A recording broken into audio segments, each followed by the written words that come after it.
Welcome back serial lovers. Arasi பண்ற கொடுமையெல்லாம் தாங்க முடியாம குமார் இனிமேல் இவளை உயிரோட வச்சிருந்தா ஆகாது, அவளை போட்டு தள்ளிடலாம் அப்படின்னு முடிவு பண்ணிடுறாரு.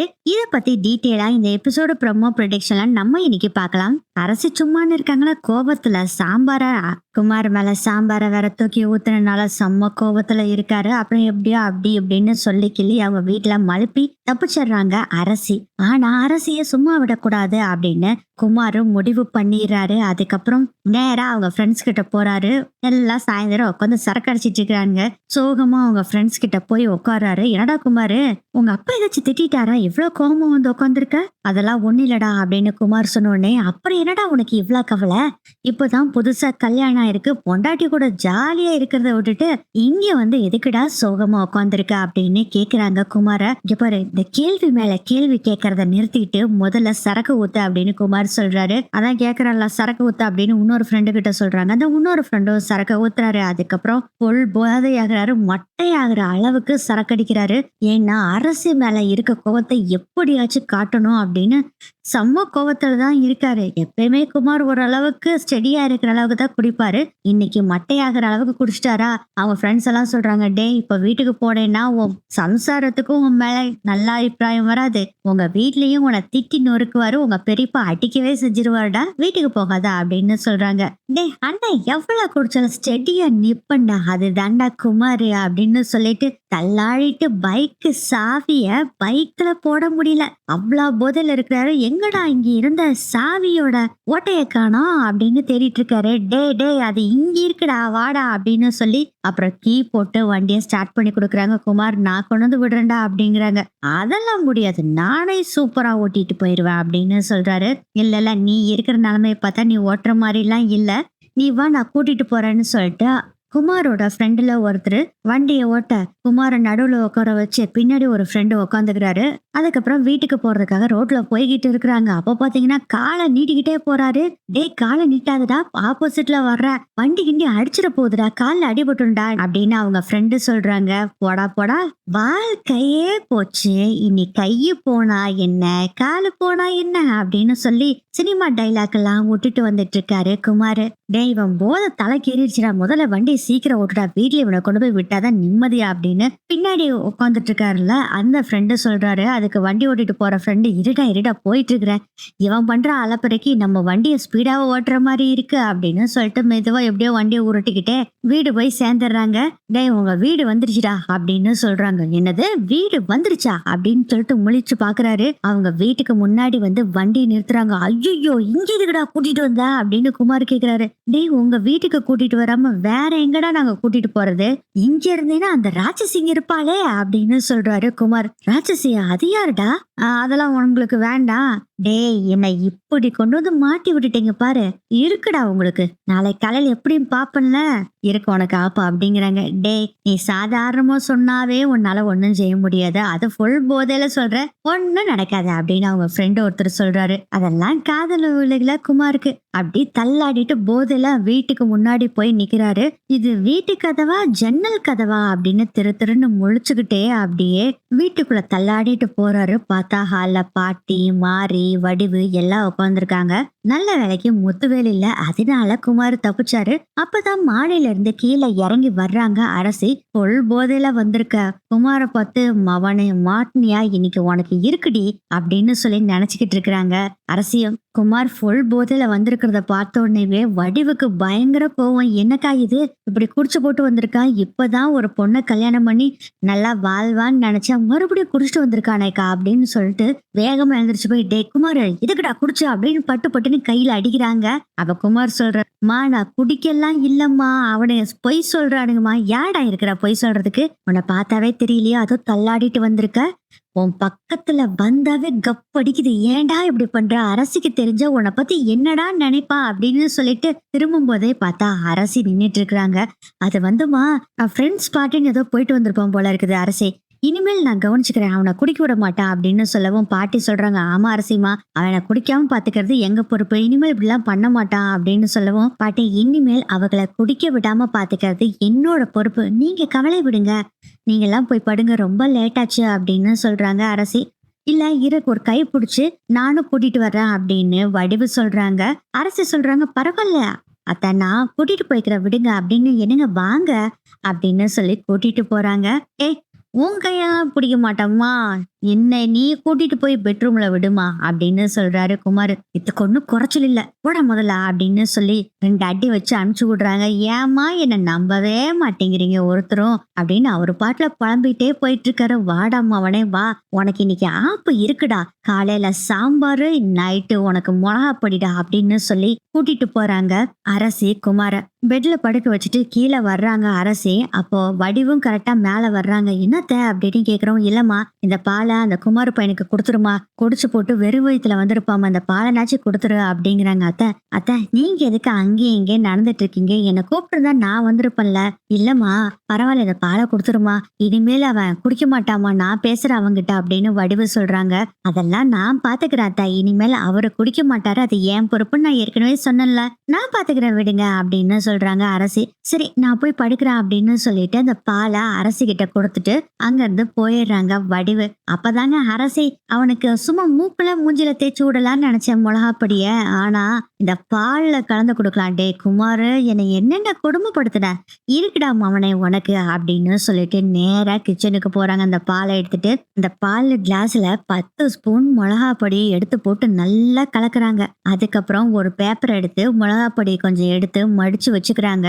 மேல போறாங்க, இங்க இந்த பாலை குடிங்க. ஏய், நீ கொடுத்ததெல்லாம் நான் குடிக்க மாட்டேன்டி, காலையில என்னை சாம்பார் ஊத்தி விட்டு எவ்வளவு கேவலப்படுத்தின, அந்த எரிச்சல இன்னும் அடங்காம இருக்கண்டி, உன்னை சும்மாலாம் நான் விட மாட்டேன் பாரு. காலையில உங்க அப்பனை பத்தி பேசுனதுக்கு என்னன்னா பில்டப் விட்ட, இப்ப சொல்றேன் நீ, இதோ இப்ப சொல்றேன் அப்படின்னு தள்ளாடிட்டு எழுந்திரிச்சு உட்காந்துக்கிட்டு, அந்த பாண்டியே இருக்கானே முட்டா பையன், நாளைக்கு காலையில பாரு அந்த பாண்டியனை முன்னாடியே உன்னை எப்படி கொடுமைப்படுத்தணும், உன்னை அடிச்சோன்னே அவனுக்கு அந்த கோவம் வந்ததுல, அவனை பத்தி பேசணுன்னே எனக்கு சாம்பார வாடி ஊத்தி விடுற, உன்னை சும்மா விட மாட்டேன் அப்படிங்கும் போதே, இங்க பாரு என் அப்பாவை பத்தி பேசாதீங்க, எனக்கு கோபம் வந்துரும் அப்படின்னு அரசி சொல்றாங்க. அப்படித்தான் பேசுவேன், உன்னால என்ன பண்ண முடியும் அப்படின்னு மறுபடியும் ஓவரா பில்டப் போட்டுட்டு இருக்காரு குமாரு. ஒண்ணுமே பண்ணல அரசி. அந்த மிளகாப்பொடி கலந்த பாலை என்ன பண்றாங்கன்னா, சரி நீங்க உங்க அம்மா கொடுத்த பாலை குடிச்சிட்டு படுங்க, இல்லாட்டி சரக்கு அடிச்சிட்டு பால் குடுக்கலன்னா அப்படி ஆயிரும் இப்படி ஆயிரும்னு சொல்லிட்டு இருக்காங்க அவங்க அம்மா, பதிலா குடிங்க அப்படின்னு சொல்றாங்க அரசி. அதையும் முழுசா நம்பி, நீ பால் கலக்கல, என் அம்மா தானே பால் கலக்கி கொடுத்தாங்க, நான் குடிப்பேன் அப்படின்னு சொல்லிட்டு, நீ யாரடி குடுக்கறது, என் கையில குடுக்காத, கீழே வை கிளாஸ அப்படின்னு சொல்றாங்க. அந்த டம்ளரை கீழே வச்சோடனே அதை எடுத்து முடக்கு குடிக்கிறாரு. கொஞ்சம் குடிக்கிறப்பயே காரம் அடிக்குது, என்னதாயிடுது காரம் அடிக்குது அப்படின்னு சொல்லும் போதே நம்ம அரசி என்ன பண்றாங்கன்னா, அந்த கிளாஸை எடுத்து கீழே வைக்கிறதுக்குள்ள மறுபடியும் எடுத்து வாயில கடன்னு ஊத்தி விட்டுறாங்க அரசி. அவரு காரம் தாங்க முடியாம அந்த பாலை வெளியே துப்புறதுக்கு பாக்குறாரு. ஆனா அரசி சும்மா இருப்பாங்களா, அவங்க கைய வச்சு வாயில ஒரு அமுத்தி அந்த பாலை வெளியே விடாம பண்றாங்க. அவரு வேற வழி இல்லாம அந்த பாலை முழுங்கிடுறாரு. காரம் தாங்க முடியல. அதுக்கப்புறம் சும்மா விடுவாங்களா அரசி, ஏன் அப்பாவே நீ பேசுறியாடா அப்படின்னு சொல்லிட்டு இந்த பேப்பர்ல எடுத்துட்டு வந்தாங்கள மிளகாத்தூள், அதை எடுத்துட்டு வந்து மூஞ்சி எல்லாம் தடவி விட்டுறாங்க. மூக்குக்குள்ள எல்லாம் வேற போட்டு விட்டுறாங்க. அவர்னால எரிச்சல் தாங்க முடியல, பயங்கரமா கத்துறாரு. அரசி என்ன பண்றாங்கன்னா, கதவெல்லாம் சாத்திட்டு மியூசிக் சிஸ்டம் ஒண்ணு வச்சிருக்காரு குமார். அந்த மியூசிக் சிஸ்டத்துல சவுண்டா பாட்டை வச்சு விட்டுறாங்க. இதனால குமார் போடுற சத்தம் வெளியே எங்கேயுமே கேட்கல. இதுல வேற நம்ம சக்திவேல் சொல்றாரு, இந்த குமார் பையன் ஏன் இந்த நேரத்துல இந்த சவுண்ட் வச்சுக்கிட்டு இருக்கிறா அப்படின்னு திட்டுறாங்க. அதுக்கு வடிவு சொல்றாங்க, விடுங்க அவங்க சந்தோஷமா இருந்துட்டு போறாங்க, பாட்டு கேட்டு போறாங்க, உங்களுக்கு இப்ப என்ன வந்தது, நீங்க தான் பொண்டாட்டியை மதிக்கவே இல்ல, உங்க பையனாச்சும் சந்தோஷமா இருக்கட்டுமே விடுங்க அப்படிங்கிறாங்க வடிவு. இதுக்கு ஒன்னும் குறைச்சல் இல்ல அப்படின்னு திட்டிட்டு அவரும் படுத்துறாரு. வடிவு நம்ம அரசி எப்படி குமார மாத்திடுவா அப்படின்னு சந்தோஷத்துல இருக்காங்க. வடிவும் படுத்து தூங்கிடுறாங்க. இங்க பார்த்தா நம்ம குமாரு கத்துன்னு கத்திட்டு இருக்காங்க. அப்பயும் பாத்தீங்கன்னா நம்ம அரசு என்ன சொல்றாங்கன்னா, என் அப்பாவை பத்தி நீ தப்பா பேசுவியா சொல்லு, அப்படி தாண்டி பேசுவேன் அப்படின்னு சொல்லிட்டு சத்தம் போட்டுக்கிட்டே இதை வேற சொல்றாரு. இங்க பாருங்க, என் அப்பாவை பத்தி தப்பா பேச மாட்டேன்னு சொன்னீங்கன்னா தான் உங்களுக்கு முகம் கழுவுறதுக்கு தண்ணி கொடுப்பேன், இல்லாட்டி தண்ணியே கொடுக்க மாட்டேன். தண்ணி மட்டும் கொஞ்சம் கொடுத்துருடி ப்ளீஸ் டி, நான் இப்படியே முகம் கழுவிக்கிறேன், என் கண்ணம் கூட திறக்க முடியல, நான் எங்க இருக்குன்னே தெரியல, ப்ளீஸ் டின்னு கெஞ்ச ஆரம்பிச்சாரு. குமார் சரக்கு போட்டதெல்லாம் அப்படி பறந்து போச்சு. இந்த எரிச்சல்ல அவர் குதின்னு குதிச்சு முழிச்சிட்டு இருக்காரு. அரசி சொல்றாங்க, இங்க பாருங்க, மறுபடியும் சொல்றேன், என் அப்பாவை பத்தி இனி எந்த தப்புமே பேசக்கூடாது. என் அப்பா மட்டும் இல்ல, எங்க வீட்டுல இருக்கவங்க எல்லாத்த பத்தியும் எதுவும் பேசக்கூடாது. அப்படின்னா தான் ரெஸ்ட் ரூம்ல கொண்டு போய் விடுவேன். நீங்களும் மூஞ்சி கழுவிக்கலாம். இல்லாட்டி இப்படியே உட்காந்துருக்க வேண்டியதா கத்திக்கிட்டே அப்படின்னு சொல்றாங்க. அவரும் வீம்புக்குனே முடியாதுன்னு அவரும் எவ்வளவோ சமாளிச்சு பாக்குறாரு, முடியாதுன்னு சொல்லிட்டு. ஆனா ஒண்ணும் முடியல. கடைசியில அரசி கால்ல போய் விழுக வேண்டியதாயிருது. சரி அரசி, நீ ஒருத்தரே ஒன்னும் சொல்ல மாட்டேன், தயவு செய்து என்ன பாத்ரூம்ல கொண்டு போய் விட்டு எனக்கு தண்ணிய கொஞ்சம் கொடு அப்படின்னு சொல்றாங்க. சரின்னு அதுக்கப்புறம் அரசி கூட்டிட்டு போய் பாத்ரூம்ல விட்டுட்டு நல்லா சுடுதண்ணி ஹீட்டர் போட்டு வச்சிருந்திருக்காங்க. அந்த தண்ணி எடுத்து குமாரு கையில கொடுக்குறாங்க. குமாரும் நம்பி கையில கொஞ்சம் தண்ணி எடுத்து முகத்தை கழுவ வேண்டியதான. அந்த எரிச்சல் தாங்க முடியாம ஜில் வாட்டர்ன்னு நினைச்சுக்கிட்டு அவரு முகத்துல அந்த தண்ணிய ஊத்துறாரு. சுடு தண்ணிக்கும் மிளகா பொடிக்கும் சும்மா அள்ளுது வலி. எரிச்சலும் பயங்கரமா அள்ளுது. கொலகாரி இப்படி பண்ணிட்டேடியா அப்படின்னு சொல்லவும் சிரிச்சுக்கிட்டே, நீ காலையில என்ன அடிச்சிட்டு என் அப்பாவை கஷ்டப்படுத்தினேல, அதுக்கான தண்டனை இந்த சாம்பார் ஊத்துனதுலாம் பெரிய விஷயம் இல்ல, இதுதான்டா பெரிய விஷயம் அப்படின்னு சொல்லி சிரிக்கிறாங்க.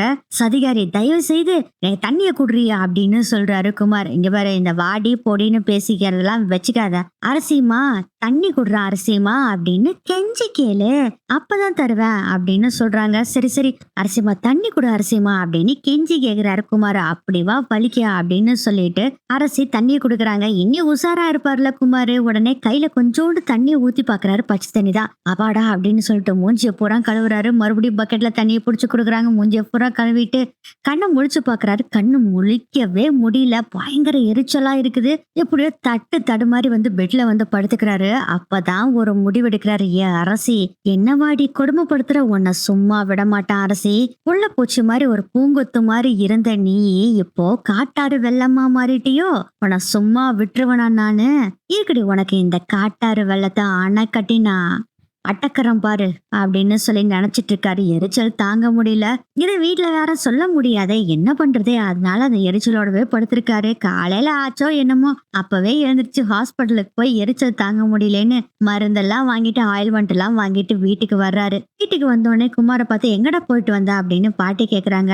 சும்மா ஃப்ரெண்டு பார்க்க போன பாட்டி அப்படின்னு சொல்லிட்டு நேரா ரூமுக்கு போய் அந்த ஆயில்மெண்ட் எல்லாம் முகத்துல போட்டுக்கிட்டு படுத்திருக்காரு. அப்பதான் அரசி வர்றாங்க. என்ன நேத்து நைட்டு சும்மா தூள் கலப்புச்சு போல இருக்கு, பட்டாசு வெடி சரவெடி எல்லாம் வெடிச்சது, அப்படி கத்திட்டு இருந்தீங்க, இப்ப என்ன இவ்வளவு அசால்ட்டா படுத்திருக்கீங்க, முகத்துல என்ன ஃபேஸ் கிரீம் போட்டிருக்கீங்களோ அப்படின்னு கிண்டலா கேக்குறாங்க அரசி. ஏய் பேசாம போயிருடி, எனக்கு செம்ம காண்டுல இருக்கேன், செம்ம கொலவரியில இருக்கேன், நான் என்ன பண்ணுவேன்னா எனக்கே தெரியாது, நீ கிளம்பு கிளம்பு. அது அப்படிலாம் கிளம்ப முடியாதுங்க, நீங்க போட்டிருக்க ஃபேஸ் மாஸ்க் எல்லாம் பாக்குறப்ப எனக்கு சிரிப்பா வருது. என்னவா கொடுமைப்படுத்தினா என் குடும்பத்தை அசிங்கப்படுத்தணும்னு நினைச்சிக்கல, வேணும் உங்களுக்கு அப்படின்னு மனசுக்குள்ள நினைச்சிட்டு இருக்கிறாங்க அரசி. அதுக்குள்ள அரசிய வடிவு கூப்பிடுறாங்க. இதோ வந்துட்டாங்க அப்படின்னு சொல்லிட்டு, இப்படி ஃபேஸ் கிரீம் எல்லாம் போட்டெல்லாம் காயத்துக்கு எரிச்சலுக்கெல்லாம் ஒன்றும் பண்ண முடியாது, ஏசிக்கு பக்கத்துல போய் உங்க முகத்தை வச்சுக்கோங்க, அப்பனா தான் கொஞ்சம் குளிர்ச்சியா இருக்கும் அப்படின்னு நக்கலா சொல்லிட்டு அங்கிருந்து அரசி போறாங்க. அதெல்லாம் கேட்டுட்டு மௌனமா இருக்கிறாரு குமார். அரசி போன பின்னாடி, போடி போ, இனி சந்தோஷமா பேசிக்கிட்டு இருக்கியா பேசு, என்ன வாடி பழிக்கு பழி வாங்குறேன்னு சொல்ற, உன்ன நான் சும்மா விட்டுருவனா? இவளை இப்படியே விட்டோம்னா நம்ம வீட்லயே நம்மள ஒழுங்கா வாழ விட மாட்டா, சந்தோஷமா இருக்க மாட்டா. குமாரு, நீ என்ன ஒரு சந்தோஷத்துல இருந்த உன் வீட்டுல, இப்ப அப்படியா இருக்கு குமாரு?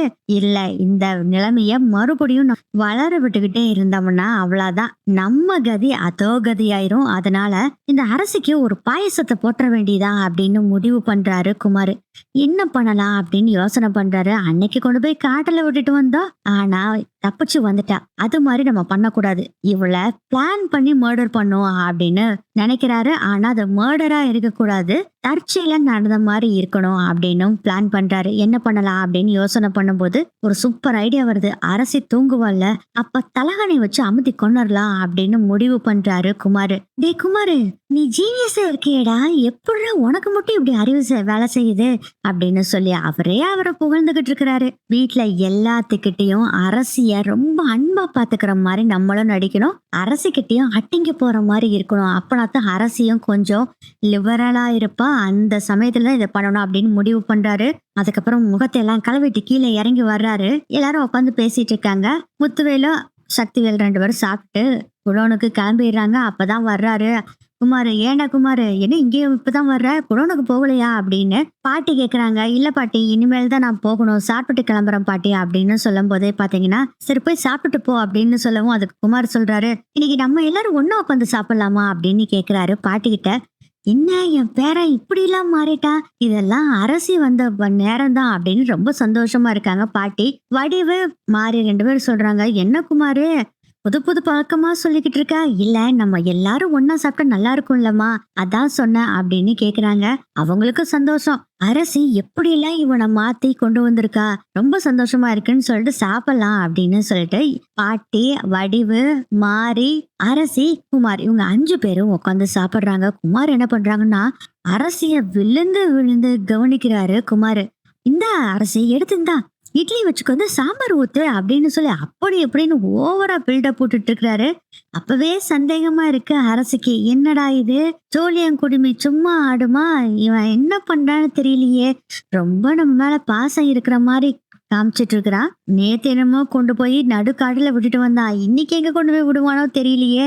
இவன் விழுந்து விழுந்து கவனிக்கிறத பார்த்தா நமக்கு ஆப்பு வைக்கிறதுக்கு தான் இதெல்லாம் பண்றான்னு நினைக்கிறேன். எதுக்கும் உஷாரா இருந்துக்கும் அரசி அப்படின்னு நினைச்சிட்டு இருக்கிறாங்க அரசியும். அதுக்கப்புறம் குடோனுக்கு கிளம்பி போறாரு. அரசி கிட்ட, அரசி நான் சாயந்தரம் வரதுக்கு கொஞ்சம் லேட் ஆகும், நான் போயிட்டு வரட்டுமா அப்படின்னு சொல்லி இப்படி சிரிச்சுக்கிட்டே சொல்லிட்டு போறாரு குமார்.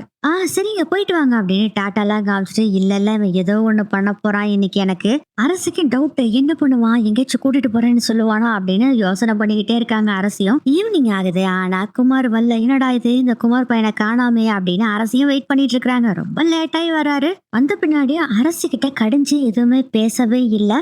அரசி சாப்பாடு பரிமாறுறாங்க. சாப்பிட்டு மேல போய் மாடியில படுத்துறாரு. என்னது இது, இவன் ஒண்ணுமே பேசலையே, வந்ததும் லேட்டு, என்னன்னு தெரியலையே அப்படின்னு சொல்லிட்டு அரசியும் போய் அவங்களும் படுத்துறாங்க. ஒரு 11 மணி ஆகுது. அரசியும் முழிச்சு பாக்குறாங்க. ஆனா நல்லா கொரட்டை விட்டு தூங்கிட்டு இருக்காரு குமாரு. அப்பா தூங்கிட்டு தான் இருக்கான். அப்ப சும்மாதான் எல்லாத்துக்கும் முன்னாடி நம்மள இவன் காலையில பண்ண விதத்தெல்லாம் பார்த்து நம்மள ஏதாச்சும் பண்ணிடுவானோன்னு நினைச்சேன். அவங்க வீட்டுல இருக்க ஆளுக முன்னாடி இவன் என்கிட்ட அன்பா இருக்கிற மாதிரி காட்டுறதுக்கு நடிச்சிருக்கான் போல இருக்கு அப்படின்னு நினைச்சிட்டு அரசியா அப்படியே படத்துல தூங்க ஆரம்பிச்சிடுறாங்க. அதுக்கப்புறம் தாங்க குமாரு அவரோட வேலையவே காமிக்கிறாரு. ஆக்சுவலா குமாரு தூங்குன மாதிரி நடிச்சிட்டு இருந்திருக்காரு. வேணும்னே கொரட்டை எல்லாம் விட்டுட்டு இருக்காங்க. இத அரசி நம்பி குமார் தூங்கிட்டான் அப்படின்னு நினைச்சுக்கிட்டு இருக்காங்க. இப்படி பாக்குறாரு, அரசி தூங்குன மாதிரிதான் இருக்கு. அரசி தூங்கிட்டான், இதுதான் நல்ல சமயம் அப்படின்னு சொல்லிட்டு மெதுவா எழுந்திருச்சு வர்றாரு. கையில ஒரு தலகாணி எடுத்துட்டு வர்றாரு. அரசி தூங்கிட்டாளா அப்படின்னு அப்படி பக்கத்துல போய் பாக்குறாங்க. அரசி தூங்கிட்டு தான் இருக்காங்க. உடனே என்ன பண்றாருன்னா, அரசியோட முகத்துல தலகாணிய வச்சு அமுத்த ஆரம்பிச்சாரு. முகத்துல தலகாணிய தூங்கிட்டு இருந்த நம்ம அரசியும் முழிச்சிடுறாங்க. குமார டப்பு டப்புன்னு அடிக்கிறாங்க. அந்த தலகாணியை எடுக்கிறதுக்கு பாக்குறாங்க, ஒன்னும் முடியல. கையில ஏதாச்சும் கிடைக்குமான்னு சென்ட்ரல் டேபிள தொட்டு பார்க்கும்போது அங்க ஒரு சொம்பு இருக்கு. தண்ணி சொம்பை எடுத்து குமாரோட மண்டையிலே நங்குன்னு ஒரு அடி குடுக்குறாங்க. அவ்வளவுதான், குமாரு வலி தாங்க முடியாம தலகாணியை எடுத்துட்டு தொப்புன்னு கீழே விழுந்துடுறாங்க. அதுக்கப்புறம் சும்மா இருப்பாங்களா அரசி, அந்த சொம்பாலே நங்குன்னு போட்டு அடிக்கிறாங்க குமார. ஐயோ விட்டுரு விட்டுரு விட்டுரு அரசி, விட்டுரு அரசி, விட்டுரு அரசி அப்படின்னு கத்துறாரு. ஏன்டா என்ன கொல்ற அளவுக்கு நீ வந்துட்டியாடா, ஆட்டை கடிச்சு மாட்டை கடிச்சு கடைசியில என்ன கொல்ற அளவுக்கு வந்துட்ட, நீ நான் உன சும்மா விட மாட்டேன்டா அப்படின்னு சொல்லி சொம்ப வச்சு தொம்முன்னு அடிக்கிறாங்க. இதுல வேற குமாரு குடிச்சிட்டு வேற வந்திருக்கனால அவரோட ஃபுல் ஃபோர்ஸ வச்சு அரசிய அடிக்க முடியல. அதனால அரசிகிட்ட அட்டிய வாங்கிட்டு மன்னிச்சிருன்னு ரூம்ப விட்டு வெளியே ஓடி போயிடுறாரு. அரசி என்ன பண்றாங்கன்னா, அதுக்கப்புறம் ரூம்பு கதவை சாத்திட்டு வந்து படுக்கிறாங்க. அப்பதான் அரசி புரிஞ்சுக்கிறாங்க, இதுக்காக தான் காலையில என் மேல ஓவர் பாசம்லாம் இருக்கிற மாதிரி பரிமாறினானா. இப்ப புரிஞ்சிருச்சு, என்ன தலகாணி வச்சு அமுத்தி கொன்னுட்டா, மூச்சு திணறல்னால செத்து போயிட்டேன் அப்படின்னு போலீஸ் சொல்லுவாங்க. இது கொலை இல்ல, தற்கொலையும் இல்ல, தானா நடந்தது அப்படின்னு போலீஸ் நினைச்சுக்கிற மாதிரிதான் இவரை செஞ்சிருக்கான். இவனை சும்மா விடக்கூடாது, இதை உடனே காலையில நம்ம முதல்ல மீனா அண்ணி கிட்ட சொல்லணும் அப்படின்னு முடிவு பண்றாங்க அரசி. வேண்டாம் நம்ம இப்பயே கால் பண்ணிடலாம் அன்னைக்குன்னு போன் எடுக்கிறாங்க. இல்ல, அண்ணி தூங்கிட்டு இருப்பாங்க, எதுக்காக பாவம் அவங்கள தொந்தரவு பண்ண வேண்டாம், நம்ம காலையிலேயே கூப்பிட்டு பேசிக்கலாம் அப்படின்னு முடிவு பண்ணிடுறாங்க. என்ன தைரியம்னா அரசிக்கு, அவனை வெளியே ரூமை விட்டு கதவை சாத்தியாச்சு, அவன் இனி ரூமுக்குள்ள வர முடியாது, தைரியமா தூங்கலாம் அப்படின்னு நம்பிக்கையில தான் அரசி கதவை சாத்தி பார்த்துட்டு அப்புறம் தூங்குறாங்க. காலையில ஆகுதுங்க. உடனே அவங்க அன்னைக்கு 6 மணிக்கு கால் பண்ணிடுறாங்க. மீனா பாக்குறாங்க, என்னது இது அரசி கால் பண்ணிருக்காளே, என்னன்னு தெரியலையா அப்படின்னு அர்ஜென்ட்டா உடனே அரசிக்கு கால் பண்றாங்க. அனி அப்படின்னு கூப்பிடுறாங்க. என்னாச்சு அரசி, இந்த நேரத்துல கால் பண்ணிருக்க? இல்ல நீ உங்ககிட்ட கொஞ்சம் பேசணும். ஏதாச்சும் அவசரமா அரசி, நான் வரட்டுமா? ஐயா அதெல்லாம் வேண்டாம் அண்ணி, உங்ககிட்ட கொஞ்சம் பேசணும். காலையில கோயிலுக்கு வந்துடுறீங்களா அப்படின்னு சொல்றாங்க அரசி. சரி அரசி, நான் வந்துடுறேன். கூடவே ராஜி அண்ணியும் கூட்டிட்டு வந்துடுறீங்களா அண்ணி? 2 பேரும் கண்டிப்பா வந்துருவோம். அரசிமா ஏதாச்சும் பிரச்சனைனா சொல்லிரு, நான் இப்போ நேரா அங்க வர்றேன். ஐயோ அண்ணி, அவ்வளவுலாம் ஒன்னும் அர்ஜென்ட் இல்ல அண்ணி, நீங்க கோயிலுக்கு வாங்க பேசிக்கலாம் அப்படின்னு சொல்றாங்க அரசியும். மீனாவும் சரின்ட்டு போனை கட் பண்ணிட்டு, சரி நம்ம எப்படியோ பெர்மிஷன் போடலாம், ஆனா அத்தை கிட்ட என்ன போய் சொல்றது, கோயிலுக்கு போறேன்னு சொன்னா மறுபடியும் திட்டுவாங்க, என்ன பண்ணலாம் அப்படின்னு யோசனை பண்றாங்க. வேண்டாம், அத்தை கிட்ட சொல்லவே வேண்டாம், நம்ம வேலைக்கு போற மாதிரி அந்த டைமுக்கு போயிடலாம், கோயில வெயிட் பண்ணலாம் அப்படின்னு நினைச்சுக்கிட்டு உடனே வெளியே வர்றாங்க. எல்லாரும் காஃபி குடிச்சிட்டு இருக்காங்க. ராஜி கிட்ட ஜாட காமிக்கிறாங்க. பின்னாடி பக்கம் வா அப்படின்னு சொல்லிட்டு பின்னாடி பக்கம் மீனா போய் நிக்கிறாங்க. என்னாச்சு அக்கா ஜாட காமிக்கிறாங்களே அப்படின்னு அவங்களும் யோசனை பண்ணிக்கிட்டு காஃபிய குடிச்சும் குடிக்காமையும் டேபிள்லயே வச்சுட்டு வேகமா போறாங்க. அதை பார்த்துட்டு, ஏண்டி ராஜி, என்ன நீ காஃபிய குடிக்காம நீ பாட்டுல போற அப்படின்னு கோமதி கேக்குறாங்க. அதுவா அத்த, இதை நான் வந்துறேன் பின்னாடி பக்கம் போயிட்டு வந்துறேன் அப்படின்னு சொல்லவும், சரி சரி ரெஸ்ட் ரூம் போவா போல இருக்கா அப்படின்னு கோமதியும் நினைச்சுக்கிறாங்க. பின்னாடி பக்கம் வந்தோடனே மீனா நின்னுட்டு இருக்காங்க. அக்கா என்னாச்சுக்கா இவ்வளவு பதட்டமா இருக்கீங்க, ஜாட வேற காமிச்சு வர சொன்னீங்களே, என்னக்கா ப்ராப்ளம் அப்படின்னு கேக்குறாங்க. அரசி கால் பண்ணியிருந்தா அப்படிங்கிற விஷயத்த சொல்றாங்க. அக்கா கால் பண்ணியிருந்தாளா, என்னாச்சுக்கா? இன்னைக்கு காலையில 6 மணிக்கு கால் பண்ணியிருந்தா ராஜிமா, எனக்கும் ஒரே டென்ஷனா தான் இருந்தது, என்ன இந்த நேரத்துல கால் பண்றாளேன்னு எடுத்து பேசினேன், நம்ம கூட பேசணும்னு சொல்றா, ஆனா கொஞ்சம் பதட்டமா இருக்கிற மாதிரி இருக்கு அப்படின்னு சொல்றாங்க மீனா. அதை கேட்டுட்டு, அக்கா ஏதாச்சும் குமார் ஏதாச்சும் பண்ணிட்டானா எங்க அண்ணன், என்னன்னு உடனே போய் பாக்கணும். அக்கா நான் வேணா ஒண்ணு பண்றேன், இப்பயே போய் அங்க வீட்டுல பாத்துட்டு வர்றேன் அப்படின்னு ராஜி சொல்றாங்க. ஐயோ ராஜி அதெல்லாம் வேண்டாம், ஏற்கனவே என்ன கோயிலுக்கு வர சொல்லிட்டா, நம்ம கோயிலுக்கு போயிடலாம் அப்படின்னு மீனா சொல்றாங்க.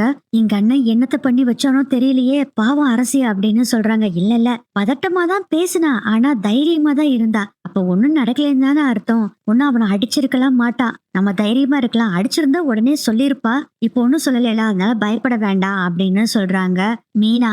சரிக்கா நான் ஆஃப் டே லீவ் போட்டுறேன், அத்தைக்கிட்ட சொல்லிட்டு நம்ம கோயிலுக்கு போறோம்னு சொல்லிட்டு போலாமா அப்படிங்க. அந்த வேலையே வேண்டாம், அன்னைக்கே கோயிலுக்கு போறோம்னு சொல்லிட்டு தான் அரசையை போய் பார்த்துட்டு வந்தோம், இன்னைக்கும் கோயிலுக்கு போறோம்னு சொன்னோன்னு வச்சுக்கோ அத்தைக்கு சந்தேகம் வந்துடும், அதனால வேண்டாம், நான் பாட்டுல வேலைக்கு கிளம்பி போறேன், ஆனா பெர்மிஷன் போட்டிருக்கேன், நான் கோயில போய் வெயிட் பண்றேன், நீயும் காலேஜ் போற மாதிரியே கிளம்பி வந்துரு, அவகிட்ட பேசிட்டு அப்புறம் காலேஜ் போயிடலாம் அப்படின்னு சொல்லிட்டு நீ எதுக்கும் உங்க காலேஜ்ல இது இன்ஃபார்ம் பண்ணிடுற அப்படின்னு மீனா சொல்லிடுறாங்க. சரிக்கா அப்படியே பண்ணிடுறேன் அப்படின்னு ராஜியும் சொல்லிடுறாங்க. அப்புறம் எல்லாம் சமையல் எல்லாம் முடியுது, சாப்பிட போறாங்க.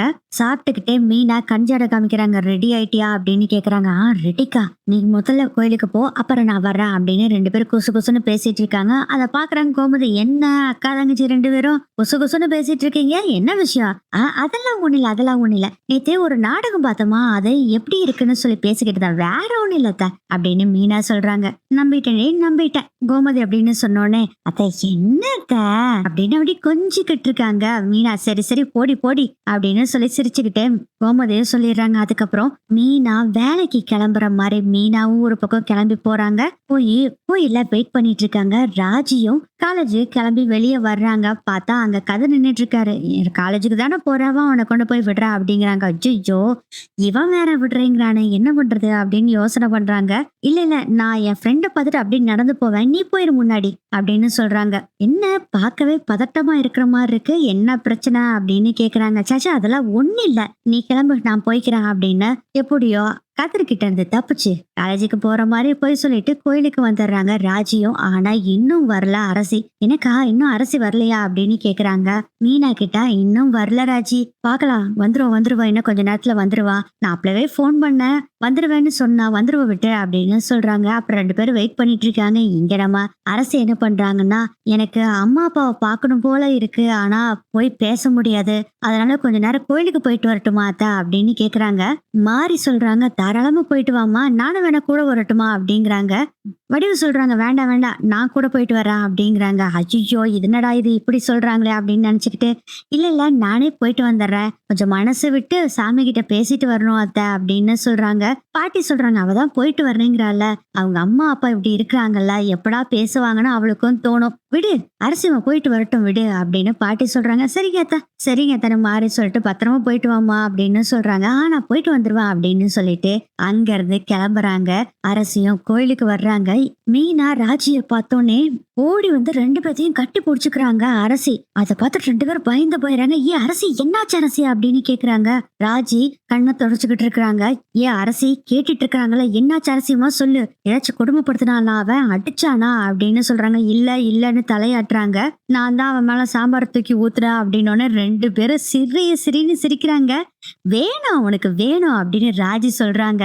அரசியமா நீ இப்படி எல்லாம் பண்ணுவேன்னு நினைச்சும் கூட பாக்கல அரசியமான்னு மீனா சொன்னதை கேட்டு, நீங்க வேற ஏன் நீ பேசிட்டு இருக்கிறீங்க, பெரிய பிரச்சனை ஆயிடுச்சு அப்படின்னு சொல்லிட்டு நைட்டு தலகாணி வச்சு அமுத்துனா பாத்தீங்களா குமார், அத சொல்றாங்க. அதை கேட்டு ரெண்டு பேரும் பயங்கர ஷாக் ஆயிடுறாங்க. நீ அந்த வீட்டுல இனி இருக்க வேண்டாம், இப்படியே வா நம்ம வீட்டுக்கு போயிடலாம், நடந்த விஷயத்த எல்லாத்தையும் சொல்லி வீட்டுல நம்ம சொல்லிட்டோம்னா போதும், அப்புறம் அவங்க பாத்துக்குவாங்க, அந்த குமாரை நீ சும்மா விடக்கூடாது அப்படின்னு மீனா சொல்றாங்க. ராஜி சொல்றாங்க, ஆமா சும்மா விடக்கூடாது ராஜி, என் அண்ணா ஓவரா போயிட்டு இருக்கிறான், என்ன தைரியம் இருந்தா உன்னை கொல்றதுக்கு ட்ரை பண்ணிருப்பான், சும்மா விடக்கூடாது அப்படின்னு சொல்றாங்க. இல்ல நீ நான் வீட்டுக்கெல்லாம் வரமாட்டேன், என்ன அரசியமா பேசிட்டு இருக்க, பைத்தியம் மாதிரி பேசிட்டு இருக்காதா, முதல்ல வீட்டுக்கு வா போலாம். மீனா நீ முடியாது, நான் வர முடியாது, என் மேல பட்ட களங்கத்தை நான் துடைக்கணும், அதுக்காக நான் அங்கதான் இருக்கணும், இந்த விஷயத்தையும் உங்ககிட்ட சொல்லக்கூடாதுன்னு தான் நினைச்சேன், ஆனா சொல்லணும்னு தோணுச்சு. அண்ணி ஒண்ணு நான் அந்த வீட்டுக்கு வரேன்னா என்னோட களங்கத்தை தொடச்சிட்டு வருவேன், இல்லைன்னா நான் அங்கேயே செத்துருவேன் அப்படின்னு சொல்றாங்க.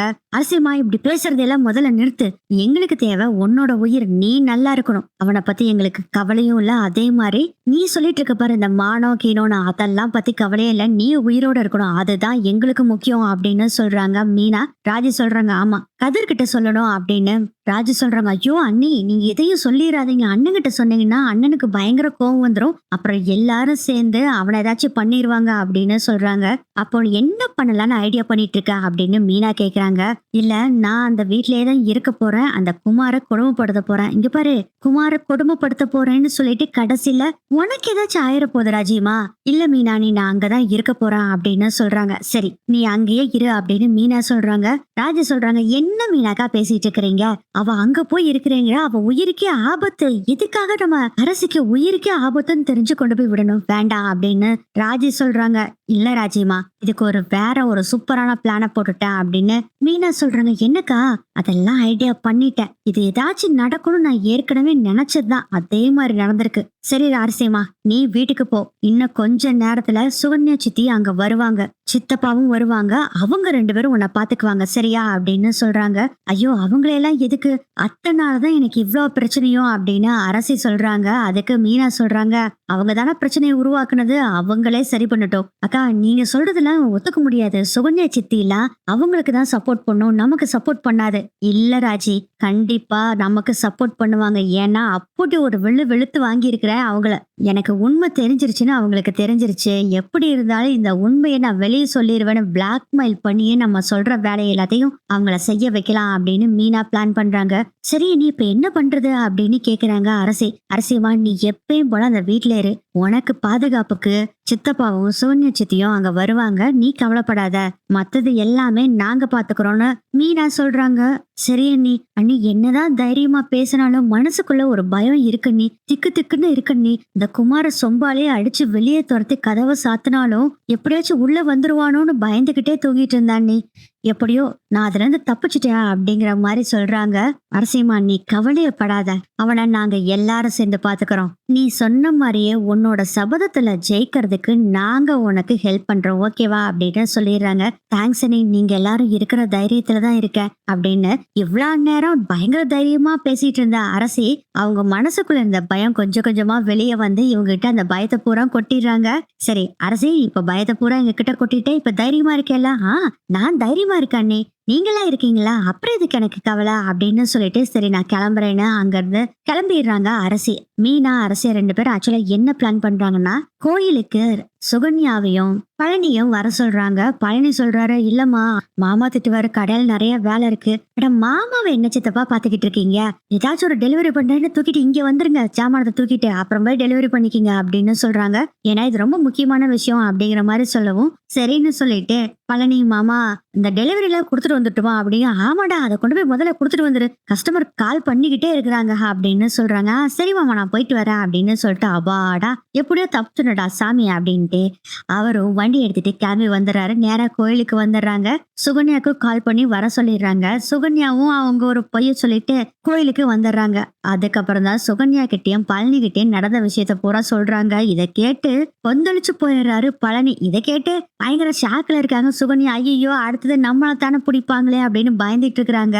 சுகன்யா பார்த்து மீனா சொல்றாங்க, இவ்வளவு நாள் நீங்க எப்படி இருந்தீங்க அப்படிங்கறத பத்திலாம் எனக்கு கவலையே இல்ல.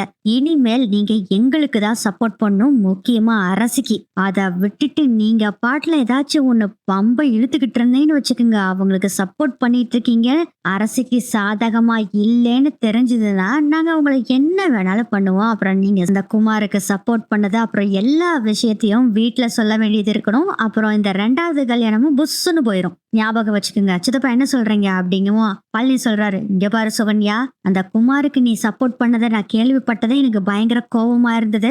இருந்தாலும் பேசாம யாருகிட்டே சொல்லக்கூடாதுன்னு இருந்தேன். இப்பவும் அவனுக்கு சப்போர்ட் பண்ணேன்னு வச்சுக்கோ, அப்புறம் நான் சும்மா இருக்க மாட்டேன் அப்படிங்கவும். அட நீங்க வேற ஏங்க, நானே பயத்துல இருக்கிறேன். நான் அவனுக்கு முதல்ல சப்போர்ட் பண்ணது உண்மைதான், ஆனா இப்ப அவனுக்கு சப்போர்ட் பண்ணல. நான் அரசிக்கு தான் சப்போர்ட் பண்றேன். ஆனா அரசியும் குமார் காதலிச்சுதான் கல்யாணம் பண்ணாங்க, 2 பேரும் அந்யோன்யமா தான் இருக்காங்க, எனக்கு நல்லாவே தெரியும். மீனா கேக்குறாங்க, ராஜி கிட்ட சொல்லிடலாமா அப்படிங்கவும். அக்கா சொல்றதா நல்லதுக்கா அப்படின்னு ராஜியும் சொல்றனால அதுக்கப்புறம் நடந்த விஷயத்த பூரா சொல்றாங்க. அரசி அவங்களா தாலி கட்டினது எல்லா விஷயத்தையும் சொன்னோடனே பயங்கர ஷாக் ஆகுது சுகன்யாக்கு. பாருங்க, இந்த விஷயத்த போய் வெளியே சொன்னீங்கன்னு வச்சுக்கோங்க, நீங்க தான் மாட்டுவீங்க, நீங்க தான் எல்லாத்துக்கும் காரணம்னு நாங்க 3 பேரும் வீட்டுல போட்டு கொடுத்துருவோம், புரியுதுல அப்படின்னு ராஜி சொல்றாங்க. புரியுது புரியுது, இப்ப நான் என்ன பண்ணும் அதை மட்டும் சொல்லுங்க அப்படின்னு சுகன்யா சொல்றாங்க. அப்படி வாங்க வலிக்கு, சுகன்யா சித்தி கூட நீங்க கிளம்பி உங்க வீட்டுக்கு போறீங்க. கொஞ்ச நாள் அங்க இருக்கிறதா சொல்லிட்டு அங்க போய் தங்குறீங்க. என்னமோ சொல்ற அப்படின்னு மீனா கிட்ட கேட்கும். ஆமா சித்தப்பா, நம்ம ராஜிக்கு பாதுகாப்பு தேவை, இல்லைன்னா அந்த குமார் சும்மா விட மாட்டான், போட்டு தள்ளிடுவான். அதனால நீங்க 2 பேரும் அங்க போறீங்க. சுகன்யா சித்தி காலையில முழுவதும் நம்ம அரசிக்கு பாதுகாப்பா இருக்கட்டும். சித்தப்பா, நீங்க கடையில வேலை செஞ்சு முடிச்சோடனே நேரா உங்க அண்ணனோட வீட்டுக்கு போறீங்க. நைட்டு ஃபுல்லா அரசிக்கு நீங்க தான் பாதுகாப்பா இருக்கிறீங்க. ஏமா, இது எத்தனை நாளைக்குமா இப்படியே பண்ண முடியும்? பேசா நம்ம அரசியை கூட்டிட்டு வந்துடலாம். சித்தப்பா, நம்ம சொன்னா கேட்க மாட்டேங்கிற அரசி, நான் என்னதான் பண்றது அப்படின்னு மீனா சொன்னோன்னே ராஜி சொல்றாங்க, ஆமா சித்தப்பா, நாங்களும் எவ்வளவோ சொல்லி பார்த்தோம், அவ கேட்க மாட்டேங்கிறா. குமார் வாயாலேயே எல்லா உண்மையும் வரணும் அப்படின்னு சொல்லி அவளும் சொல்லிக்கிட்டே இருக்கா. அத செஞ்சுட்டு தான் வருவேன்னு சொல்றா. நான் என்ன சித்தப்பா பண்றது அப்படின்னு ராஜியும் சொல்றாங்க. அரசிக்கிட்ட நான் பேசி பாக்குறேன், நான் சொன்னா கேப்பா அப்படின்னு பழனி சொல்றாரு. அதெல்லாம் ஒன்னும் வேலைக்காகாது சித்தப்பா, நாங்க சொல்றபடி செய்யுங்க அப்படின்னு சொல்லி சில பல விஷயங்களையும் சொல்லி மீனா அனுப்பிச்சு விடுறாங்க. சரின்னு சொல்லிட்டு பழனி சுகன்யா 2 பேரும் வீட்டுக்கு வந்துடுறாங்க. அதுக்கப்புறம் நைட் ஆகுது. பழனி சுகன்யா 2 பேரும் துணிலாம் எடுத்து வச்சுட்டு பாண்டியன் கிட்ட வந்து நிக்கிறாங்க. என்னடா அப்படிங்கிறாங்க. இல்ல, எனக்கு இங்க இருக்கிறதுக்கு மனசு கஷ்டமா இருக்குது மாமா, அரசு இல்லாம என்னால இங்க இருக்க முடியல, எனக்கு மனசு கஷ்டமா இருக்குது, எனக்கு கொஞ்சம் மாற்றம் தேவைன்னு நினைக்கிறேன். அதனால அண்ணன் வீட்டுல நானும் சுகன்யாவும் இருந்துட்டு வரோம். இருந்துட்டு கொஞ்ச நாள்ல வருவியா, இல்ல மொத்தமா அங்கேயே இருந்துடலாம்னு நினைக்கிறியா? ஐயோ, அப்படிலாம் இல்ல மாமா, கொஞ்சம் மனசு கஷ்டமா இருக்கு, அதனாலதான் அப்படின்னு சொல்றாங்க. சரிடா, போயிட்டு வா அப்படின்னு பாண்டியனும் சொல்லிடுறாங்க. இருந்தாலும் மனசே கேட்கல கோமதிக்கு. ஏன்டா இப்படி பண்ற, நாங்களும் மன கஷ்டத்துல தானே இருக்கோம் அப்படிங்கிறாங்க. இல்லக்கா, எனக்கு ஒரு மாதிரி இருக்குக்கா, நான் போயிட்டு வரேன் அப்படின்னு சொல்லிட்டு ஒண்ணுமே பேசலவா சோனியா போலான்ட்டு வேகமா அங்கிருந்து கிளம்பி போயிடுறாங்க. சுகன்யாவும் அதுக்கப்புறம் அவங்க அண்ணன் வீட்டுக்கு வர்றாங்க. என்னடா ஆச்சரியமா இருக்குது, நீ வந்திருக்க அப்படின்னு கேக்குறாங்க. ஆமா, கொஞ்ச நாள் இங்க தங்கலான்ட்டு தான் வந்திருக்கோம். தங்கலாம் இல்ல அப்படின்னு அவங்க அம்மாட்ட கேட்க, டே இது உன் வீடா, உன்னை யார் தங்க வேண்டாம்னு சொல்ல போறா அப்படின்னு அவங்க அம்மா சொல்றாங்க. அதுக்கப்புறம் சுகன்யா பழனி 2 பேரும் வந்திருக்கிறத பார்த்தோன்னே புரிஞ்சுக்கிறாங்க அரசி, ஓ நமக்காக தான் வந்திருக்காங்கன்னு. கொஞ்ச நேரத்துல குமார் வர்றாரு. என்ன சித்தப்பு இங்க வந்திருக்கிற அப்படின்னு சொல்லிட்டு நக்கலா பேசிட்டு போறாரு. பேசுவடா பேசுவ, எனக்கு இருக்கிற கோவத்துக்கு உன்னை இங்கேயே கும்முன்னு கும்முறி போட்டுருவேன். ஆனா என் அரசியமாக்காக தான்டா நான் உன்னை உயிரோட விடுறேன். அவ மட்டும் எங்க கூட வர்றேன்னு சொல்லட்டும், அதுக்கப்புறம் உனக்கு இருக்குடா. நானும் சரி, என் அக்கா பசங்களும் சரி, எல்லாம் சேர்ந்து உன்னை கும்மு கூட கும்மு எடுத்துருவோம்டா அப்படின்னு மனசுக்குள்ள நினைச்சிட்டு அப்படியே பேசாம இருக்கிறாரு. அன்னைக்கு ஆனா பார்த்தா குமாரு பேசாம சைலண்டா போய் படுத்துறாரு. அப்பயும் உருக்கு உருக்குன்னு பயந்துகிட்டே தான் இருக்காங்க அரசி. வெளியே வந்து படுத்துடலாமா அப்படின்னு யோசனை பண்றாங்க. இல்ல இல்ல, வெளியே போனா எல்லாரும் ஏதாச்சும் பேசுவாங்க அப்படின்னு சொல்லும் போதே ஒரு மெசேஜ் வருது பழனி கிட்ட இருந்து. அரசியமா, நீ கவலைப்படாத, உன்னோட ரூமுக்கு பக்கத்துல தான் நான் இங்க படுத்திருக்கிறேன், நீ கவலைப்படாத அப்படின்னு சொல்லி போட்டிருக்கவும் அப்பாடா, அப்பதான் நிம்மதியா ஆகுது அரசிக்கு. அதுக்கப்புறம் அரசி தூங்கி எழுந்திரிச்சிடுறாங்க. எதுவுமே பேசல, மௌனமாவே இருக்கிறாரு குமார். இதெல்லாம் பார்த்தா அரசி என்னடா இது நடக்குது, ஏதாச்சும் பிளான் பண்ணுவானோ அப்படின்னு பயந்துகிட்டு தான் இருக்காங்க. ஆனா குமார் எதுவுமே பேசல. எப்பயும் போல இவங்க கிட்ட எல்லாம் பேசிட்டு நான் கிளம்புறேன் அப்படின்னு சொல்லிட்டு சாப்பிட்டுட்டு கிளம்பும் போது சுகன்யா குமார் கிட்ட பேசுறாங்க. டே, அவளை ஏதாச்சும் கொடுமைப்படுத்திடாதடா, வேண்டாண்டா, நீ இந்த பிரச்சனையில மாட்டிட்டு முழிக்கிறதுல இருந்தே நீ வெளி வர முடியாதுடா, அவளுக்கு எவ்வளவு கொடுமைப்படுத்தி வச்சிடாதடா, வீட்டிலையும் உன்னை போட்டு தள்ளுவாங்க, அதே மாதிரி எங்க வீட்லயும் போட்டு தள்ளிடுவாங்கடா, வேண்டாண்டா அப்படின்னு சொல்றாங்க. சுகன்யா, சித்தி நீ சும்மா இரு சித்தி, நானே கஷ்டத்துல இருக்கிறேன், உனக்கு ஒரு விஷயம் தெரியுமா, நான்லாம் அவளை கொடுமைப்படுத்தல, அவதான் இப்ப என்ன கொடுமைப்படுத்திட்டு இருக்கா சித்தி. டே டே, போதும் போதும் நிறுத்து, எல்லாம் எனக்கு தெரியும், தெரியுதுல்ல, அப்ப நீ பேசாம இரு அப்படின்னு சொல்லிட்டு சுகன்யா பேசுறத கேட்காமைய கோபத்துல அங்கிருந்து போயிடுறாரு குமார். சுகன்யா ஆக்சுவலா இவரை அலாட் பண்றதுக்காக தான் அவங்க பேச வந்தாங்க. பட் இவர் எதுவுமே பேசல, கோவத்துல போறாரு. இந்த லூசு பையன் குமார் நம்ம சொல்ல வர்றதை ஏதாச்சும் ஒண்ணு கேக்குறானா அப்படின்னு புலம்பிக்கிட்டே சுகன்யாவும் அப்புறம் வீட்டுக்குள்ள வந்துடுறாங்க. குமார் ஆக்சுவலா குடோன்ல போய் உட்காந்துட்டு வேலையெல்லாம் பார்க்கல, எப்படி அரசியை போட்டு தள்ளுறது அப்படின்னு பிளான் பண்ணிக்கிட்டு இருக்காரு. இப்படி பண்ணலாமா அப்படி பண்ணலாமான்னு ஒவ்வொன்றுவா காலையில இருந்து கரைச்சு குடிச்சுக்கிட்டு இருக்கிறாரு. கடைசியில ஒரே ஒரு ஐடியா வருது, இது தாண்டா கரெக்ட், நம்ம ஜெயிலுக்கு போனாலும் அதை பத்தி கவலை இல்லை, எப்படியும் நம்ம அப்பா இருக்காரு காப்பாத்திடுவாரு, அதே மாதிரி நம்ம பெரியப்பாவும் இதை அசிங்கம்னு சொல்லிட்டு நம்மளை காப்பாத்திடுவாரு, அதனால இந்த ஐடியாவை பண்ணிடலாம் அப்படின்னு நினைச்சுக்கிட்டு உடனே என்ன பண்றாங்கன்னா ஒரு மருந்து பாட்டிலு, கர்ச்சீஃப், அதுக்கப்புறம் ஒரு கயிறு, இது மூணையும் வாங்கிட்டு வர்றாரு. வீட்டுல இந்த விஷயம் யாருக்கும் தெரியக்கூடாது, அதனால இது எல்லாத்தையும் கார் டிக்கிலேயே வச்சிடலாம், அதுக்கப்புறம் மிட் நைட்ல வந்து இதை எடுத்துக்கலாம் அப்படின்னு நினைக்கிறாங்க. இல்லாட்டி எல்லாரும் தூங்குன பின்னாடி வந்து எடுத்துட்டு போய்க்கலாம்னு நினைச்சிட்டு இந்த காரை வீட்டுக்கு டிரைவ் பண்ணிட்டு வந்துட்டு இருக்காரு குமார். அந்த சமயத்துலதான் நம்ம மீனா அரசிக்கு கால் பண்றாங்க. சொல்லுங்க நீ. அரசியம்மா, சித்தப்பா உன்னோட ரூமுக்கு முன்னாடியே தான் படுத்திருக்காராமா, நீ பயப்படாத. அப்புறம் இன்னொரு விஷயம் அரசியம்மா, இப்ப நான் உங்ககிட்ட போன் பேசுறேன்ல, ஆமா நீ இந்த போன்கால நீ கட் பண்ணாத, தூங்க போறப்பயும் சரி போனை உன் பக்கத்திலே வச்சுக்கோ, என் போனை நான் ஸ்பீக்கர்ல போட்டு வச்சுக்கிறேன், ஏதாச்சும் சத்தம் கேட்டதுன்னா நான் அலர்ட் ஆயிருவேன், அப்புறம் சித்தப்பாக்கும் சித்திக்கும் சிக்னல் கொடுத்துருவேன் அப்படின்னு சொல்றாங்க. ஓகே, நீங்க சொல்ற மாதிரியே செய்யறேன். அண்ணி, நான் ஒண்ணு சொல்லட்டுமா, நான் போய் இன்னும் தூங்க போகல, நான் அங்க ரூமுக்கு போய் படுக்க போறப்போ உங்களுக்கு கால் பண்ணட்டுமா அண்ணி? சரி அரசிமா, நீ அப்ப கால் பண்ணு, நான் ஸ்பீக்கர்ல போட்டு வச்சுக்கிறேன் சரியா அப்படின்னு சொல்றாங்க. ஓகே அண்ணி அப்படின்னு சொல்லிட்டு போனை கட் பண்ணிடுறாங்க. அதுக்கப்புறம் எல்லாரும் சாப்பிட்டுட்டு அவங்க ரூம்ல போய் படுக்க போறாங்க. குமார் வர்றதுக்காக வெயிட் பண்ணிட்டு இருக்காரு பழனி. நீங்க வந்து உள்ள படுங்க, அவன் வர்றதுக்கு லேட் ஆகும் போல இருக்கு அப்படின்னு சுகன்யா சொல்றாங்க. இல்ல நீ போய் படு, நான் குமார் வர்றானான்னு பாத்துக்கிறேன்னு மாடியில இருந்து பாத்துக்கிட்டே இருக்காங்க. குமார் இன்னும் வரல. ஏன்னா குமார் ரூமுக்குள்ள போன பின்னாடிதான் பழனி போய் குமார் ரூம் முன்னாடி படுப்பாரு. குமாருக்கு தெரிஞ்சதுன்னா பிரச்சனை இல்ல, அதனால அவரு குமார் வரட்டும்னு வெயிட் பண்ணிட்டு இருக்காங்க. அதே மாதிரி குமாரும் வந்துடுறாரு. வீட்டுல எல்லாரும் தூங்க போயிடுறாங்க. கதவு சாத்தாம பாட்டி மட்டும் வெயிட் பண்ணிட்டு இருக்காங்க. பாட்டி, நீ போய் படுத்து தூங்கு, நான் கதவை சாத்திட்டு வந்துடுறேன்னு குமார் ஒரு பிட்ட போடுறாரு. அதையும் நம்பிட்டு பாட்டியும் போய் படுக்க போயிடுறாங்க. இப்ப வீட்டுல எல்லாருமே தூங்க போயிட்டாங்க. இதுதான் சூப்பர் சான்ஸ் அப்படின்னு முடிவு பண்றாரு குமாரு. பழனியும் குமார் வந்ததை பார்த்துட்டு குமார் ரூமுக்குள்ள வரட்டும், கதவை சாத்தின பின்னாடி நம்ம படுக்கலாம்னு சொல்லிட்டு ரெடியா வெயிட் பண்ணிக்கிட்டு இருக்காரு. குமார் என்ன பண்றாருன்னா கதவை சாத்துறதுக்கு முன்னாடி கார்ல டிக்கில வச்சிருக்காரு ஒரு கவர், அதுல ஒரு மருந்து பாட்டில், ஒரு கர்ச்சீஃப், அதுக்கப்புறம் கயிறு, அது கூடவே ஹேண்டுக்கு போடுற கிளவுஸ் ரெண்டும் வாங்கியிருக்காரு. ஏன்னா இவரோட கைரேக எதுவும் படக்கூடாது அப்படின்னு முடிவு பண்றாரு. சப்போஸ் அப்படி மாட்டினாலும் பிரச்சனை இல்ல, அப்பா மீட்டி எடுத்துருவாரு அப்படின்னு தைரியத்துலதான் இதை பண்ணலாம்னு முடிவு பண்ணிடுறாங்க. அதெல்லாம் ஒரு கவர்ல போட்டு எடுத்துட்டு வந்து ரூம்ல வச்சிடுறாங்க. அதுக்கப்புறம் ரெஸ்ட் ரூம் போற மாதிரி குமார் போறாரு. அந்த கவரை எடுத்துட்டு போயிடுறாங்க. அரசு சும்மா அசந்து தூங்கிக்கிட்டு இருக்காங்க. ஏன்னா என்ன பிரச்சனை நடந்தாலும் பழனிவேல் மாமா இருக்காரு, அத்தையும் இருக்காங்க. அதே மாரி ஃபோன்ல நம்ம அண்ணியும் இருக்காங்க. நமக்கு கவலை இல்ல அப்படின்னு முடிவு பண்ணிர்றாங்க. அரசி அதனால அசந்து போய் தூங்குறாங்க. மீனாவும் செந்திலுக்கு தெரியாம அந்த ஃபோன ஸ்பீக்கர்ல போட்டுட்டு அவங்களும் அப்படியே கண் அசர ஆரம்பிக்கிறாங்க. பழனிவேல் அரசு ரூம்ல போய் படுத்துறாரு. சுகன்யா தூங்கிக்கிட்டு இருக்காங்க. இருந்தாலும் பழனிவேல் சுகன்யா ரூம் கதவு இருக்குதுல்ல அத திறந்து வச்சுட்டு தான் இவரும் தூங்குறாரு. ஏன்னா ஏதாச்சும் ஒரு அர்ஜென்ட்னு கூப்பிட்டோம்னா சுகன்யா எழுந்திரிச்சு வரணும்ல. அதுக்காக இந்த டோரை ஓபன் பண்ணி வச்சிருக்க சொல்லியிருக்காரு. இப்போ அரசியோட ரூம் சுகன்யா ரூம் பக்கத்துல தான் இருக்கு. அதனால கூப்பிட்ட குரலுக்கு சுகன்யா வந்துருவாங்க. அரசி ரூம் பக்கத்துல போய் பள்ளிவேல் படுத்துறாரு. ரெஸ்ட் ரூம் போய் கயிறெல்லாம் எடுத்துக்கிட்டு அந்த மருந்து பாட்டில கர்ச்சீஃப்ல ஊத்தி அதை எடுத்துக்கிட்டு வர்றாரு. இப்ப என்ன ஐடியானா அரசிய மயக்கம் போட வச்சு அதுக்கப்புறம் அவங்கள தூக்குல தொங்க விட்டுறலான்னு பிளான் பண்றாங்க. குமார் அப்படியே மெதுவா நடந்து வர்றாரு. குமார் அரசியோட முகத்துல கொண்டு போய் அந்த கர்ச்சீஃப வைக்கிறாரு. வச்சோடனே அசந்து தூங்கிட்டு இருந்த அரசி பார்த்தீங்கன்னா டப்புன்னு முழிச்சிடுறாங்க. குமாரோட கையை அப்படி எடுக்கிறதுக்கு ட்ரை பண்றாங்க. ஆனா முடியல. அரசி என்ன பண்றாங்கன்னா மூச்சு முட்டுஞ்ச அளவுக்கு தம் கட்டுற மாதிரி தம் கட்டுறாங்க. அதுக்கப்புறம் மயக்கம் போட்ட மாதிரி அரசி நடிக்கிறாங்க. அரசி அரசி அப்படின்னு கண்ணத்தை தட்டுறாரு. குமார் அப்படியே அவங்க மயக்கம் போட்ட மாதிரி நடிச்சிட்டு இருக்கிறாங்க. அப்பா மயக்கம் போட்டுட்டா அப்படின்னு சொல்லிட்டு அதுக்கப்புறம் ரெஸ்ட் ரூமுக்கு போறாரு குமார். அரசியும் இப்படி எழுந்திருக்கிறாங்க. எழுந்திருக்கும் போதே பார்த்தா திடீர்னு தலை சுத்துற மாதிரி இருக்கு. மயக்கம் வர்ற மாதிரி இருக்கு. அரை மயக்கத்துல இருக்காங்க அரசி. அப்படியே பாத்தீங்கன்னா பெட்ல சாஞ்சிடுறாங்க. தூங்க ஆரம்பிச்சிடுறாங்க அரசி. அதுக்கப்புறம் குமார் என்ன பண்றாருன்னா சத்தமே இல்லாம ஒரு சேரை எடுத்துட்டு வந்து போடுறாரு. தானுக்கு மேல ஒரு கயிறை தொங்க விடுறாங்க. அரசிய தூக்குறாங்க. அரசி அரசின்னு மறுபடியும் கன்னத்துல தட்டி எழுப்புறாரு.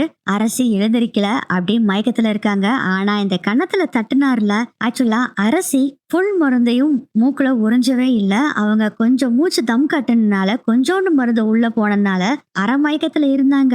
அரசி அரசின்னு இவரு கணத்தை தட்டுனார்ல அப்போ இவங்களுக்கு சுய நினைவு வந்துருச்சு. ஆனா மயக்கம் போட்ட மாதிரி நடிச்சுக்கிட்டு இருக்காங்க அரசி. அரசிய தூக்கிட்டு போய் அந்த சேர்ல நிக்க வச்சு கழுத்துல கயிறை மாட்டுறாங்க. அப்பவே பாத்தீங்கன்னா காப்பாத்துங்க காப்பாத்துங்கன்னு பயங்கரமா சத்தம் போட ஆரம்பிச்சிடுறாங்க அரசி. இத ஸ்பீக்கர்ல கேக்குறாங்க மீனா. செந்தில தூங்கிட்டு இருந்தவர் என்னடா இது சத்தம் கேக்குதே காப்பாத்துங்க காப்பாத்துங்க அப்படின்னு சொல்லும் போது மீனா பதட்டமா எழுந்துருச்சு. அரசியமா என்னாச்சு அரசியமா உனக்கு அப்படின்னு சொன்னோடனே பதறி போயிடாரு செந்தில். மீனா என்ன நடக்குது இங்க அப்படிங்கவும் அவங்க எதுவுமே பேசல. உடனே உங்க போனை முதல்ல கொடுங்க அரசிக்கு ஆபத்து அப்படின்னு சொல்லிட்டு பழனிக்கு கூப்பிட்டு பழனிக்கு கால் பண்ணிட்டு இருக்கும் போதே காப்பாத்துங்க காப்பாத்துங்கன்னு சத்தம் பழனிக்கு லைட்டா கேட்க ஆரம்பிக்குது.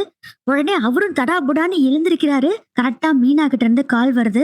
மீனா அரசி ரூம்ல இருந்து சத்தம் வருது காப்பாத்துங்க காப்பாத்துங்க என்ன போய் பாக்குறேன் அப்படின்னு சொல்லிட்டு சுகன்யா சீக்கிரம் வா அப்படின்னு சொல்லிட்டு கதவை தட்டுறாரு. அப்பையும் குமார் விடுற மாதிரி இல்ல. கதவை தட்ட ஆரம்பிச்சிட்டாங்கன்னு தெரிஞ்சு போயிருது. உடனே அவசர அவசரமா அந்த கைத்த அரசி கழுத்துல மாட்டுறாரு. அதுக்குள்ள சுகன்யா வந்துடுறாங்க. சுகன்யா பழனி 2 பேரும் கதவை போட்டு உடைக்கிறாங்க. மீனா செந்தில் கிட்ட எல்லா விஷயத்த சொல்லிட்டு விழுந்து அடிச்சு ஓடி வந்து குமார் வீட்டு கதவை டம்மு டம்முன்னு தட்டிக்கிட்டு இருக்காங்க. அதுக்குள்ள நம்ம செந்தில் என்ன பண்றாருன்னா ரூம்போட கதவை தட்டி டேய் அரசுக்கு ஆபத்து சீக்கிரம் வான்னு சொல்லிட்டு அவரும் வேகமா ஓடி போறாரு. குமார் வீட்டு கதவு பயங்கரமா எல்லாரும் சேர்ந்து தட்டிக்கிட்டு இருக்காங்க. இப்ப யாரு இருக்காங்கன்னா ராஜி, செந்தில், கதிரு, மீனா எல்லாம் கதவை தட்டிட்டு இருக்காங்க. கதவை தட்டிட்டு இருக்க சவுண்டு நம்ம பாண்டியனுக்கும் கோமதிக்கும் கேக்குது. அதே மாதிரி சரவணனுக்கும் கேக்குது. என்ன பிரச்சனை அப்படின்னு சொல்லிட்டு வீட்டுக்கு வெளியே இவங்க 3 பேரும் வந்து பாக்குறாங்க. குமார் வீட்டோட கதவை எல்லாம் போட்டு தட்டு தட்டுன்னு தட்டிக்கிட்டு இருக்காங்க. என்னாச்சுன்னு கேட்கும். அரசிக்கு ஆபத்து முதல்ல கதவை உடைக்கலாம் அப்படின்னு செந்தில் சொல்லிட்டு கதவை உடைக்க ட்ரை பண்ணும் போதே பாத்தீங்கன்னா வடிவு கதவை திறக்கிறாங்க. என்னாச்சு அப்படின்னு அதுக்கெல்லாம் பதில் சொல்லவே இல்ல. அரசியோட ரூம் எங்க இருக்கு அப்படின்னு கேக்குறாங்க. மேல அப்படின்னு வடிவு கைய காமிக்கிறாங்க. எல்லாரும் விழுந்தடிச்சு ஓடுறாங்க. இங்க நடக்கிறதெல்லாம் பார்த்துட்டு பாண்டியனும் பதட்டப்பட்டு எல்லாரும் ஓடுறாங்க. அதுக்குள்ள நம்ம பழனி கதவை உடைக்கிறாரு. இந்த சத்தம்லாம் கேட்டு முத்துவேலு, சக்திவேலு, மாரி, பாட்டி, வடிவு எல்லாம் ஓடி வர்றாங்க. பழனிவேலு, சுகன்யா 2 பேரும் போட்டு கதவை எப்படியோ உடைச்சிடுறாங்க. கதவை திறந்தோடனே பார்த்தா அரசி நின்னுட்டு இருந்த சேரை உதைக்கிறாரு குமார். அரசி அப்படி தொங்கிக்கிட்டு இருக்காங்க. அதுக்குள்ள அவங்க 4 அண்ணன், அப்பா 3 பேரும் ஓடி போய் அரசியை கட்டி புடிச்சுக்கிறாங்க. கயிறை கட் பண்றதுக்கு ஏதாச்சும் ஒண்ணு எடுத்துட்டு வாங்க சீக்கிரம் அப்படின்னு செந்தில் கத்துறாரு. அதுக்குள்ள நம்ம மாறி ஓடி போய் ஒரு கத்தியை எடுத்துட்டு வர்றாங்க. அந்த கயிறையும் கட் பண்ணிடுறாங்க. அரசியை காப்பாத்திடுறாங்க.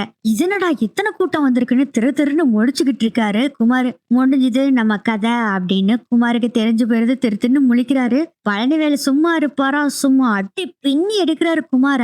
அரசி இருந்த நிலைமையை பார்த்து கோமதி அதிர்ச்சியில மயக்கம் போட்டே விழுந்துடுறாங்க.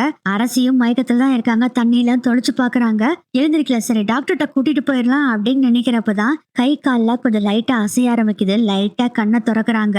அரசியமா அப்படின்னு சொல்லி அவங்க அப்பா கட்டி புடிச்சிட்டு அழுகுறாரு. உனக்கு ஒண்ணுல, நீ பொழைச்சிடுடா அப்படின்னு சொல்லிட்டு எழுந்திருக்கிறாரு. டேய் குமார, உன்னை நம்பி வந்தவள நீ இப்படி பண்ணிட்டேடா அப்படின்னு சொல்லிட்டு அடி அடின்னு அடிக்கிறாரு. இதெல்லாம் பார்த்த சக்திவேலு, நம்ம இவனுக்கு சப்போர்ட் இப்ப பண்ணவே முடியாது, என் பையனோட சோழி முடிஞ்சுது அப்படின்னு நினைச்சுக்கிட்டு இருக்காரு. முத்துவேல் வர்றாரு. பாண்டியனை அடிச்சுட்டு பயங்கரமா திட்டிட்டு இருக்காரு. அதுக்குள்ள பார்த்தா நம்ம அரசியோட அண்ணனுக்கு நீ சும்மா இருப்பாங்களா, அவங்களும் எல்லாம் ஆளுக்கு அடிக்கிறாங்க. இதெல்லாம் பார்த்துட்டு இருந்த முத்துவேல் அப்படியே வர்றாரு. ஒரு பொம்பளை புள்ளைய இப்படி பண்ற அளவுக்கு உனக்கு எவன்டா அவன் சொல்லி கொடுத்தது, என்ன தைரியம்டா உனக்கா அப்படின்னு அடி பின்னி எடுக்கிறாரு. அதுக்கப்புறம் உடனே போலீஸ்க்கு கால் பண்ணிடுறாரு முத்துவேலு. ஆனா வேண்டாண்ணா, இவன் என் மொத்த பையன் அப்படின்னு சொல்றாரு சக்திவேல். அதுக்கு முத்துவேல் சொல்றாரு, டேய் இவனை மட்டும் ஜெயிலுக்கு அனுப்பலேன்னு வச்சுக்கோ, உன்னையும் சரி அவனையும் சரி இந்த வீட்டை விட்டே துரத்தி விட்டுருவேன் அப்படின்னு சொல்லவும் மாறி சொல்றாங்க, அத முதல்ல செய்யுங்க மாமா. இவரு கூட சேர்ந்துதான் இவன் குட்டிச்சவரா ஆயிட்டான். என்னமோ கல்யாணம் பண்ணி நல்லா இருப்பான்னு சொல்லி நினைச்சுக்கிட்டு இருந்தா இப்படி பண்ணிட்டானே அப்படின்னு சொல்லிட்டு ஏன்டா இப்படி பண்ணான்னு அவங்க ஒரு பக்கம் அழைச்சிட்டு இருக்கிறாங்க. அப்பதாங்க கோமதிக்கு தண்ணி எல்லாம் தொலைச்சு எப்படியோ எழுப்பி விட்டு பாக்குறாங்க. கோமதியும் கண்ணு முழிச்சிடுறாங்க. என் புள்ளைக்கு என்னாச்சு அப்படின்னு பதறாங்க. அங்க பாருங்க அரசி உட்காந்துருக்கா அப்படிங்கிறாங்க. அரசியை பார்த்தோன்னா அப்படியே டயர்டா இருக்காங்க. அரசியை போய் கட்டி புடிச்சிட்டு, ஏண்டி உனக்கு இந்த வாழ்க்கையெல்லாம் தேவையா, எதுக்குடி அவனை போய் கல்யாணம் பண்ண அப்படின்னு சொல்லிட்டு வேகமா வந்து மறுபடியும் குமார் அடிச்சு, ஏன்டா என் பிள்ளைய கொல்ல பார்த்தா அப்படின்னு பயங்கரமா அடிக்கிறாங்க. அப்பதான் குமார் சொல்றாரு, எல்லாரும் அடிக்கிறத முதல்ல நிறுத்துங்க, அவளுக்கு நான் தாலி கட்டவே இல்ல அப்படின்னு சொன்னோன்னே எல்லாருமே பயங்கர அதிர்ச்சியா பாக்குறாங்க. இதுதான் உண்மை. அவளுக்கு தாலி கட்டிக்கிட்டு நான் தாலி கட்டினேன்னு சொல்லி இங்க வந்துட்டா. எனக்கு அவ கூட வாழ்றதுக்கு இஷ்டம் இல்ல, அதனாலதான் அவளை போட்டு தள்ளணும் முடிவு பண்ண அப்படின்னு சொல்றாங்க. பாண்டியன் கோமதிக்கெல்லாம் பயங்கர ஷாக்கா இருக்கு. என்னடி அவன் சொல்றான் அப்படிங்கும் போதே மீனா சொல்றாங்க, நான் சொல்றேன் அத்தை நடந்ததெல்லாம் அப்படின்னு சொல்லிட்டு நடந்த விஷயத்தெல்லாம் சொல்றாங்க. ஆனா சுகன்யாவை மாட்டி விடல. போன் பண்ணி மிரட்டுனது, அந்த போட்டோ எல்லாம் போட்டுருவேன்னு மிரட்டுனது, அதனால மன்னிப்பு கேட்க சொன்னாங்கல்ல குமார், அதை சொல்லி போறப்ப கடத்திட்டு போயிட்டாங்க. அதுக்கப்புறம் நடந்த விஷயத்த பூரா சொல்றாங்க. அரசி அவங்களா தாலி கட்டிக்கிட்டது, அதுக்கப்புறம் குமாரு மொத நாள் கொலை பண்றதுக்கு ட்ரை பண்ணது, அந்த விஷயத்தை எல்லாத்தையும் சொல்லிட்டு அப்புறம் இவங்களா போட்ட பிளான் இருக்குல்ல அந்த விஷயத்தையும் சொல்றாங்க. இதெல்லாம் கேட்டோடனே நின்னுட்டு இருந்த பாண்டியன் அப்படியே அந்த சேர்ல உட்காந்துறாரு. பயங்கர ஷாக்ல அப்படியே உட்காந்துடுறாரு பாண்டியன். கோமதிக்கு எவ்வளவு கோபம் வரும். நேரா போறாங்க குமார் கிட்ட, காரி துப்புறாங்க. நீ எல்லாம் ஒரு மனுஷனாடா, எப்படிடா நம்ம பரம்பரையில வந்து நீ இப்படி ஒரு கொடூரமானவனா பிறந்த அப்படின்னு சொல்லும் போது கோமதி சொன்ன மாதிரி நம்ம பரம்பரையில இப்படி ஒரு ஆளா எனக்கு அசிங்கமா இருக்குடா அப்படின்னு சொல்லும் போதே, அத்தை இதுக்கு காரணம் எல்லாம் இவங்க அப்பந்தான் அத்தை, 2 பேர்த்தையும் புடிச்சு ஜெயில போடணும் அப்படின்னு சொல்றாங்க. மாறி, ஏய் நீ வாயை பத்திட்டு போடி முதல்ல அப்படின்னு சக்திவேல் சொல்றாரு. அதுக்கு மாறி சொல்றாங்க, ஆமாங்க இப்படியே பேசி பேசி மிரட்டி எங்களை அப்படியே அடக்கி வச்சிருங்க அப்படிங்கும் போதே வடிவு சொல்றாங்க, நீங்க போலீஸ்க்கு கால் பண்ணீங்கல்ல, இன்னும் என்னங்க வரல அப்படின்னு வடிவு சொல்றாங்க. இவங்க பேசிட்டு இருக்கும் போதே கரெக்டா போலீஸும் வந்துடுறாங்க. அதுக்கப்புறம் குமார சும்மா விடுவாங்களா? அட்டம் டு மர்டர் அப்படிங்கிற கேஸ்ல குமார அரெஸ்ட் பண்ணிட்டு போயிடுறாங்க. இதுல வேற அவன் பொண்டாட்டியை வேற கொடுமைப்படுத்திருக்காங்க அப்படிங்கிற கேஸ வேற இன்னொன்னே போட்டுட்டு இவன் முடிஞ்ச அளவுக்கு வெளியே வராத அளவுக்கு பண்றான் அப்படின்னு போலீஸ் சொல்லிட்டு அங்க இருந்து கூட்டிட்டு போறாங்க. அதுக்கப்புறம் அரசிய டாக்டர்கிட்ட போய் எதுக்கும் செக் பண்ணிக்கலாம்னு சொல்லிட்டு டாக்டர்கிட்ட கூட்டிட்டு போறாங்க. அவங்க ஃபுல்லா செக் பண்ணிட்டு இன்ஜெக்ஷன் எல்லாம் போட்டு விட்டுட்டு, இவங்க கொஞ்சம் மருந்தெல்லாம் ஹெவி டோஸா கொடுத்துருக்கனால தூங்குவாங்க, காலையில எழுந்திரிச்சு நீங்க எதுனாலும் பேசிக்கிங்க அப்படின்னு சொல்லி அனுப்பிச்சு விட்டுறாங்க. அதுக்கப்புறம் அரசியை கூட்டிட்டு வந்துடுறாங்க. அதுக்கப்புறம் காலையில ஆகுது. அரசி அப்படியே முழிச்சு பாக்குறாங்க. வீட்டுல எல்லாருமே இருக்காங்க. அரசி வீட்டுல இருக்க விஷயம் தெரிய வருது. அரசி அப்படியே எழுந்திரிச்சு பாக்குறாங்க. எல்லாரும் இருக்கிறத பார்த்துட்டு அழுகுறாங்க. ஆனா கோமதி போய் கட்டி புடிச்சுக்கிறாங்க. நீ ஒன்னும் சொல்ல வேண்டாம், எல்லா விஷயமே எனக்கு தெரிஞ்சது. ஏன்டி அவன் கொண்டு வந்து விட்டா மத்தவங்க வேணா நம்பலாம், நான் நம்புவனாடி, நீ தாண்டி என் உயிரு. பாரு உனக்கு கல்யாணம் ஆகுதோ ஆகலையோ அத பத்தி எனக்கு கவலையே இல்ல. நீ என் கூடவே கூட இருந்துக்கோ. ஆனா இப்படிலாம் பொய்யெல்லாம் சொல்லாதடி அப்படின்னு சொல்லும் போதே பாண்டியன் சொல்றாரு, இங்க பாருப்பா, இனிமேல் இந்த வேலையெல்லாம் செய்யாத. அவன் உன்னை தப்பா சொன்னா நாங்க நம்பிடுவோமாப்பா? ஏன் அரசியமா இப்படி பண்ணுன? ஆனா நீ செஞ்ச ஒரு வார்த்தையில நான் உன்னை தப்பா நினைச்சிட்டேனேம்மா அப்படின்னு சொல்லிட்டு பயங்கரமா அழுகுறாரு. நீ என் கூடயே இரு, நீ உசுரோட இருந்தா போதும் அப்படிங்கிற அளவுக்கு பாண்டியன் சொல்லிட்டு இருக்காரு. எல்லாரும் என்ன மன்னிச்சிருங்க அப்படின்னு அரசியும் சொல்றாங்க. குமாருக்கு என்னாச்சு அப்படிங்கிற மாதிரி கேக்குறாங்க. அதுக்கு சரவணன் சொல்றாரு, அவன் நான் சும்மா விடுவோமா, அவங்க பெரியப்பாவே ஜெயிலுக்கு அனுப்பிச்சிட்டாரு அப்படிங்கும்போது மீனா சொல்றாங்க, அவனுக்கு கன்ஃபார்ம் களிதான், 4-5 வருஷத்துக்கு வெளியவே வர முடியாது அப்படின்னு சொல்றாங்க. குமார் இப்படி பண்ணதுனாலதான் நான் தாலி கட்டிக்க வேண்டிய நிலைமையாயிருச்சு, எல்லாரும் மன்னிச்சிருங்க அப்படிங்கிறாங்க அரசி. அப்போ பாண்டியன் சொல்றாரு, இது எல்லாத்தையும் ஒரு கெட்ட கனவா நினைச்சு மறந்துருப்பா. நீ என் புள்ளையா, நீ பாட்டுல காலேஜ் போயிட்டு வா, நீ எவ்வளவு படிக்கணுமோ படி, சந்தோஷமா இரு. என்ன பிரச்சனைனாலும் சரி எங்க கிட்ட சொல்லாமலப்பா.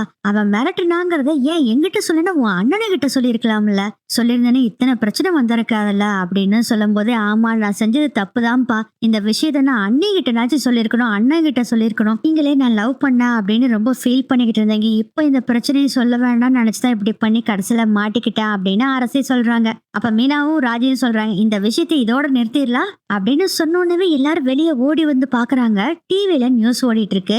அது என்ன நியூஸ்னா நம்ம குமார பத்தி தான். குமார் வந்து ஃபுல்லா எல்லாத்தையும் ஒத்துக்கிட்டான். அரசிய கடத்தினதும் சரி, அதுக்கப்புறம் அரசிய கல்யாண வீட்டுல கொண்டு வந்து விடுறப்போ நைட்டு ஃபுல்லா என் கூட தான் இருந்தா, அவ போமாட்டேன்னு சொல்லிட்டான்னு சொன்ன விஷயம்ல அதுவும், அதுக்கப்புறம் அரசியா தாலியை கட்டிக்கிட்டது, குமார் தாலி கட்டலைங்கிற விஷயம், எல்லா விஷயத்தையும் ஒண்ணு விடாம போலீஸ் அடியில தாங்க முடியாம அப்படின்னு போலீஸ் கிட்ட வாக்குமூலம் கொடுத்திருக்கான். உண்மையை பூரா போலீஸ் கிட்ட குமார் சொல்லியாச்சு அப்படிங்கிற விஷயத்த நியூஸ்ல சொல்றாங்க. இதை கேட்டோடனே மீனா சொல்றாங்க, அரசியமா நியூஸ் பார்த்தே இல்ல, நீ நிரூபிக்கணும்னு சொன்ன, ஆனா அந்த போலீஸே எல்லாம் சேர்ந்து இவங்கிட்ட வாக்குமூலமே வாங்கிட்டாங்க.